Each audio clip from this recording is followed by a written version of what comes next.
இந்த வீடியோவில் நாங்கள் 2024 எம்சிக்யூ வந்து 21வது எம்சிக்யூ பார்ப்போம். இது வந்து ஆர்கானிக் கெமிஸ்ட்ரியில் 21வது எம்சிக்யூ பார்ப்போம். இந்த ஆர்கானிக் கெமிஸ்ட்ரியை பொறுத்தவரையில் இதில் நேரடி கேள்வி தான் கேட்டிருக்காங்க. இது ஒரு விஷயம் ஒன்றுமே இல்லை, நேரடி கேள்வி தான், ஒரு மாற்றத்துக்குரிய நேரடி கேள்வி. அதாவது ஆர்கானிக் கம்பவுண்ட் வந்து இங்கே தரப்பட்டிருக்குது. இந்த ஆர்கானிக் கம்பவுண்டில் இதில் வந்து அல்கைன் இருக்குது. அல்கைனுக்கு வந்து H2PDB பேரியம் சல்ஃபேட்டை போட்டு குயினோலின் போட்டோம்னு சொன்னால் நேரடியாக என்ன இரட்டை பிணைப்பு உருவாகும். மூமெண்ட் பண்ண இரட்டை பிணைப்பு நேரடியாக ஏன் வராமல் ஈனோட நிற்கும்.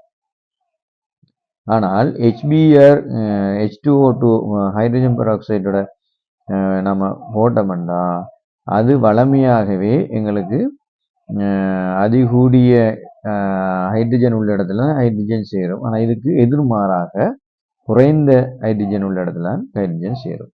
இது வளமையான ஒரு ஒரு ஒரு விசேடமான தாக்கம்.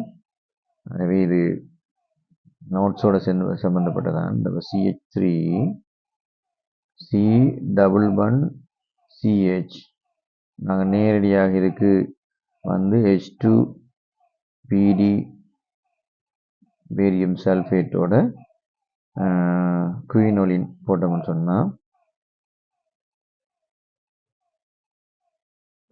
சொன்னால் இது இரட்டை பிணைப்பு ஆகும்.